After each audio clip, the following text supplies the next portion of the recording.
থেকে সামনে একটা সিগন্যাল আছে, এই সিগন্যালটা আমি ধরবো না, সিগন্যালের পাশ দিয়ে আমি বেরিয়ে যাব, ডান দিকে বেরিয়ে যাব। তো ট্রাফিকটা তো ভালোই আছে, দেখি সিগন্যালটা যেতে পারি কি না।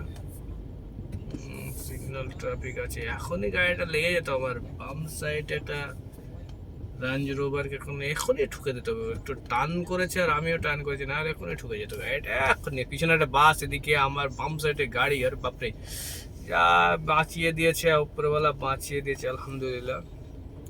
তো এরকম সময় সময় হয়ে যায়, এদিকে টান ওদিকে টান, এদিকে জ্যাম করতে করতে একে বাঁচা ওকে বাঁচা দেখতে তাই এই গেল গেল গেল ধারাম যা হয়ে যায়। না হওয়ার কিছু নেই, গাড়ি চললেই ভাই হবে। চার চার চাকা চললে, রাস্তায় চললে একদিন না একদিন হবে, এটা আমরাও জানি, সবাই জানে, প্রতিটা ড্রাইভার জানে গাড়ি চললে হবে। কেউ 100% শিওর দিয়ে বলতে পারবে না আমি গাড়ি চালিয়ে কিছু আজ পর্যন্ত হয়নি বা হবে না।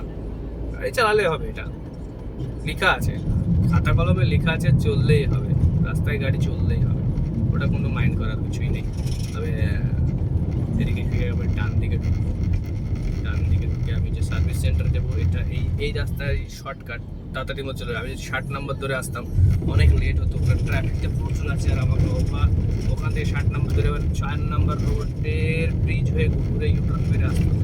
আমি এটা ছটাম করে ঢুকে দিচ্ছি আমার ডান সাইডে, ডান সাইড এই যে ডান সাইডে মার্কেট আছে তার পিছনের সাইডে পুরোটাই অ্যাভিনিউজ। এই যতটা আমি রাস্তাটা সামনে দিয়ে যাবো ততটা অ্যাভিনিউজ, ততটা অ্যাভিনিউজের ওই ওই ওই ওই সাইডে পাওয়া যাবে, ওই সাইডে অপোজিট সাইড, এটা আমি অপোজিট সাইডে যাচ্ছি, কারণ ওই সাইড দিকে গেলে একটা ট্রাফিক পাবো। রমজান মাসের মার্কেট, অ্যাভিনিউজে প্রচুর অ্যাপ, আর বাপরে বাপ ঢোকার জন্য ঢুকতে পারা মুশকিল, এত ট্রাফিক, আর পার্কিং পাওয়াটা মুশকিল।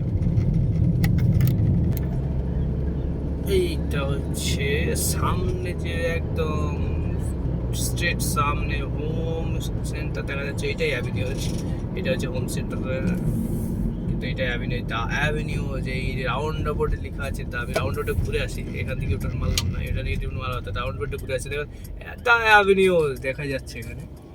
তো রাউন্ড বোর্ডটাতে ঘুরেই নিয়ে আমি ইউটার্ন মারবো, দিয়ে আমার জায়গায় এখানে যাবো। তো একটু রাউন্ড বোর্ডে ঘুরে নিই, অ্যাভিনিউজটা দেখাচ্ছে, এটা হচ্ছে অ্যাভিনিউজ মার্কেট, একদম পারফেক্ট। বাইরে থেকে যাওয়া না দেখতে পাওয়া যাচ্ছে, ভিতরে গেলে অসম জায়গা বলে, পারফেক্ট মার্কেট, কুয়েতের মধ্যে হাইস্ট মার্কেট হচ্ছে অ্যাভিনিউজ মার্কেট। অনেক কভার গেছি, অনেক কভার, অ্যাকচুয়ালি বহুত কভার গেছি। আগে তো সপ্তাহে 3-4 বার ওখানে যেতাম, কিন্তু পার্কিং পেতে লেট হতো, মালিকদের নামিয়ে দিয়ে আমি পার্কিং খুঁজতাম। পার্কিং খুঁজতে খুঁজতে অ্যাকচুয়ালি দম লেগে যেত, কখন পার্কিং পাবো, কখন পার্কিং পাবো। তো এখান থেকে রাইট ঘুরবো, এটা ত্রিবালিও, ত্রিবালিও মার্কেট, রাইট সাইডে যে লাল বোর্ড দেখা যাচ্ছে ত্রিবালিও, আমি এই ডাইন সাইডে ঢুকবো। ডান থেকে ফের ডান সাইডে ঢুকে, এটা হচ্ছে ব্যাক সাইড, আমি ফ্রন্ট ছেড়ে চলে এসেছি, কারণ ফ্রন্টে ওদের মেন গেট, ওখান থেকে সার্ভিসে হয় না, ওখান থেকে কাগজপত্র দেখিয়ে ব্যাক সাইডে গাড়ি নিয়ে আসতে হয়। তো আমি ডাইরেক্ট ব্যাক সাইডে গাড়িটা নিয়ে চলে আসলাম। এখানে ওদের সব, এখানে সব শপ আছে, স্টিল কাঁচের অনেক রকমের আছে। তো এখানে ইসা বলে আছে সামনে, দুফা এগুলো আমি পেয়ে যাব। তো এখানে সব গাড়ির রাস্তায় এইভাবে দাঁড়িয়ে থাকে, কারণ জায়গার অভাব, তো ওই জন্য এইটা হচ্ছে ডাইনেটা যেটা আছে, এইটা আমি ঢুকবো। তো এখানে ঢুকতে গেলে রিভার্সে আমাকে ঢুকতে হবে, কারণ আল ইসার গেট কোথায়, তো বন্ধ করে দিয়েছে, ভেঙে চুরে এক করে দিয়েছে। ও হো হো, ও হো হো, কোথায় চলে গেছে, এটা তো ভেঙে বের বের করে দিয়েছে। সার্ভিস সেন্টার কোথায় হারিয়ে গেল, যা। চলো সবাই ভালো থেকো, আর দোয়া করো যেন ভিডিওটা ভালো লাগে, শেয়ার কমেন্ট করে দিও, আর সাবস্ক্রাইব করবা। খুদা হাফেজ।